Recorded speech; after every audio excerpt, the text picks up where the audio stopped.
Welcome to the Toni Cooper Cast. Experience stories, life lessons, and teaching moments.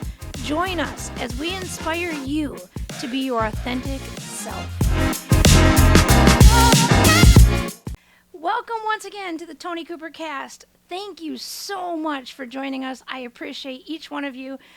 I'm looking forward to the next few podcasts because we're going to be taking it on the road. Our podcast is going to go on the road. We're going to be interviewing different individuals from all different businesses on their lessons learned in leadership and in life.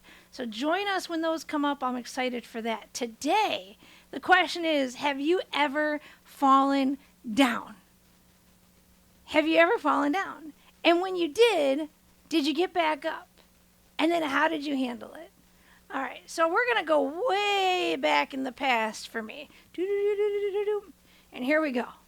Way back in the past, I was a competitive ice skater.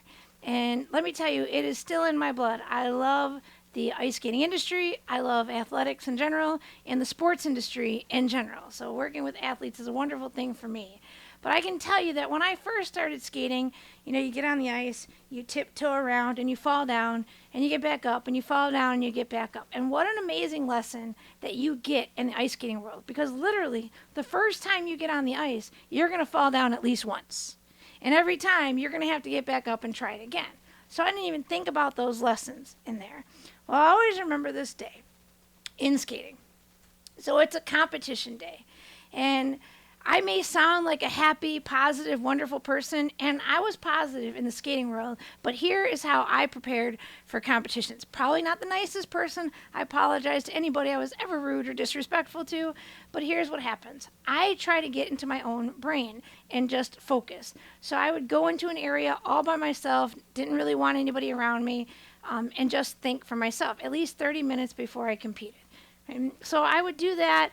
Get into my mind, get ready, get prepared. And so then what happens is that you have what they call a warm-up. So you get on the ice and you do a warm-up. And then after the warm-up, you get off. And then at some point, you're either the first, second, third, fourth, whoever, to actually go out and compete and do your skating number that's anywhere from 3 to 5 minutes, depending on where you're at. Okay? So I was all ready. I was in the locker room, had my brain where I needed to be. Life is good. I was all excited. This was a very, very high-level competition, so all eyes are on you. It's a national-type competition, and I get on the ice, and I start warming up. And I'm all excited, and I had all this energy. I don't know where the energy came from, but boy, I was skating around. I was doing everything. My coach was telling me which jump to do and so on and so forth. And I had this amazing ability to jump pretty high. And I'll always remember this day. So I jump, and guess where I landed? This is during warm-up. Smack dab on top of the boards. Okay? So around the boards of the ice, or around the ice, there's these boards, and they're not comfortable to land on, just so you were. I mean, I have literally, skated smack into a board before, hit my nose and everything. I've landed a jump and landed in the boards, but never while all eyes are on you at a competition when you're in the warm-up, jump, and there we are.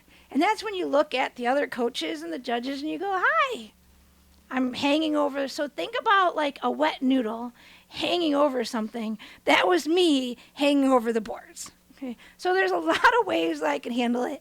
And that particular one, I don't know if I handled that one very well or not. I got off the boards, kept skating, was in severe pain, no big deal. It's bruises. It wasn't like anything was broken, and got off.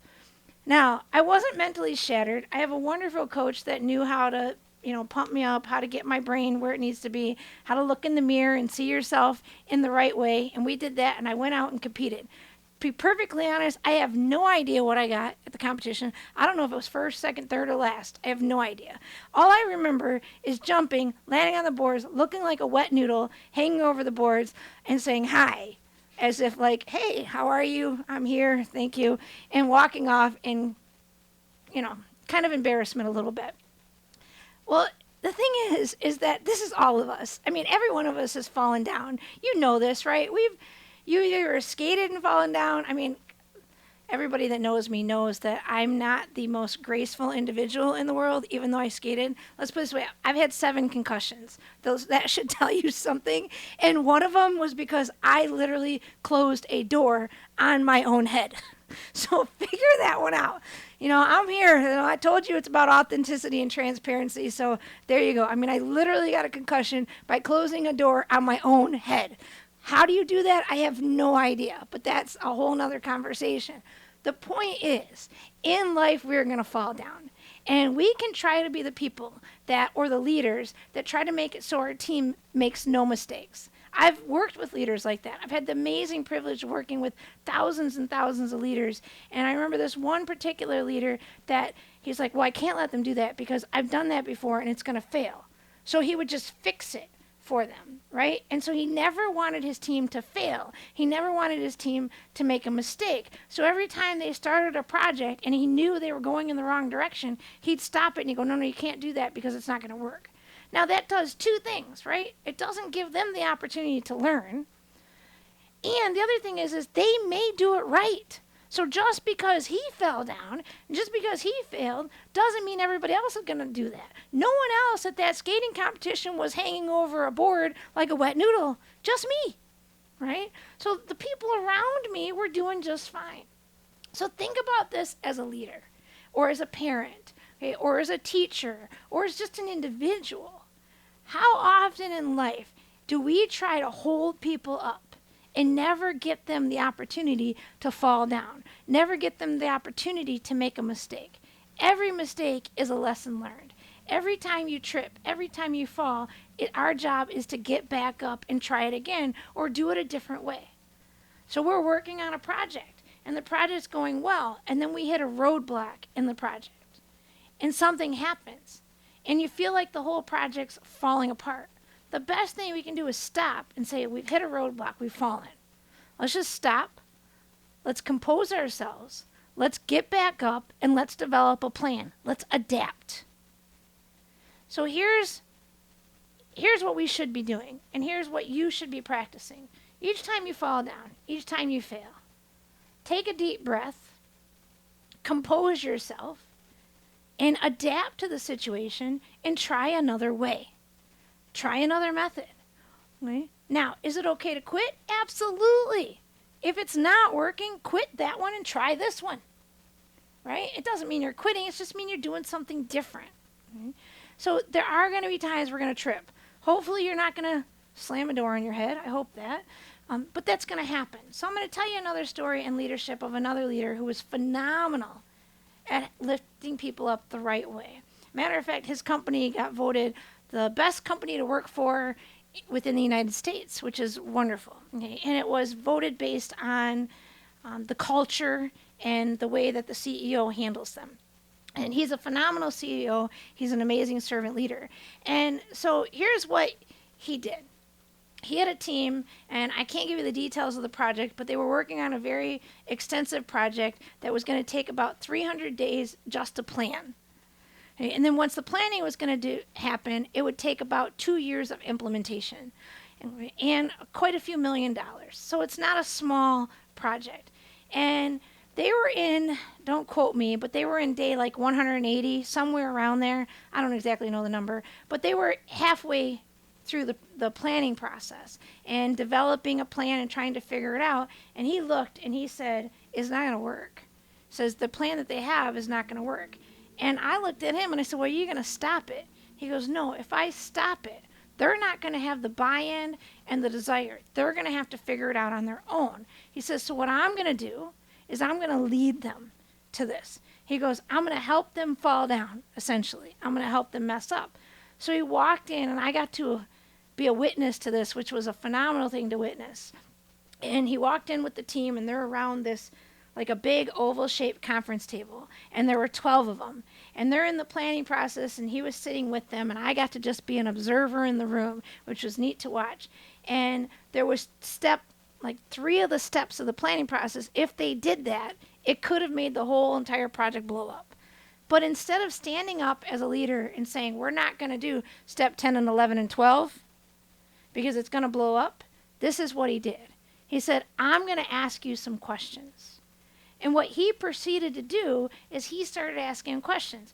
All right, what would happen if step 10 doesn't work? Right, what happens if we make a roadblock here?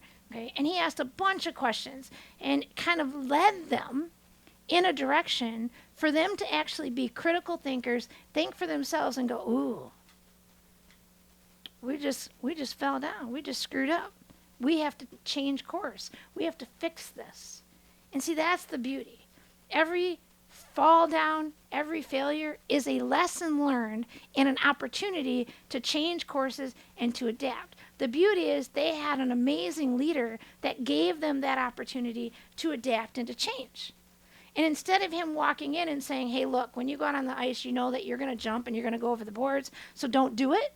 Instead, he had them think, ask questions so that they could come to the conclusion themselves and change course so it wouldn't happen.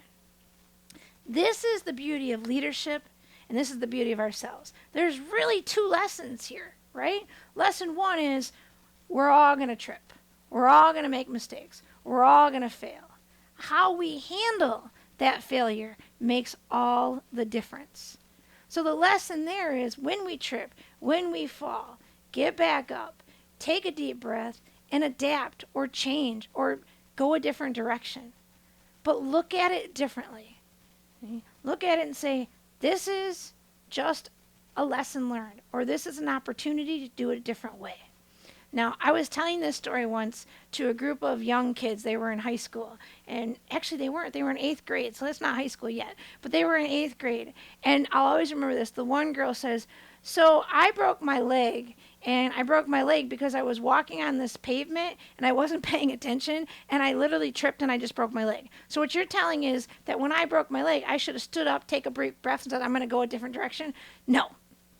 Okay, that's not the literal thing that we're talking about. What we're saying is when she broke her leg, her attitude could have been, take a deep breath. All right, I broke my leg. There's nothing I can do about it. How am I going to handle it from this point forward? Right? I'm going to have the right attitude so that I can heal. Right? So that's what we're talking about. The second lesson there is the lesson from leadership. Look, reality is your family, your team, your employees, whoever it is that's around you, are not perfect. The reality is that life is all about challenges. Life is all about making mistakes and learning from them. So as a leader, it's our job to let them learn, to coach them along the way, and to provide guidance. But let them to be the critical thinkers to find those roadblocks, to find those mistakes, to see them. So they're working on a project, ask the questions so that they can derive at an answer. They can see the problems. Are there times where you need to step in and change course? Absolutely. But the key is that you have to allow your team to make mistakes, to see the challenges, and to learn from them so that you have a team that grows. Otherwise, they're going to need you forever. And isn't the real goal in leadership or in parenting or in teaching, the real goal is that eventually they're going to be able to do it on their own. Or somebody's going to be able to take over your job so you don't have to do it forever. And the way we do that is by educating. So the next time you trip, the next time you fall, the next time you close a door on your head, please don't do that. Okay? But the next time you do that, take a deep breath, change your attitude, and realize that this is just an opportunity to do something different. This is an opportunity to have a positive attitude. This is an opportunity to challenge yourself so that you can get back up and conquer that. Now, there are big problems. I get it. There are big issues. I get it. But our attitude makes all the difference in how we're going to handle it. So go back, have the right attitude, lead your team, ask the questions, stand up tall, and realize that every single one of us in life is going to trip and fall at some point. And when it happens to you, how you handle it will make all the difference. Thank you so much for joining us on the Toni Cooper Cast today. I look forward for you joining us next week. If you have comments or questions, please feel free to post those, and we will get back to you. I appreciate you. Have a terrific day. Thank you for joining us. Tune in next week for more inspirational stories. And always, remember, keep on smiling.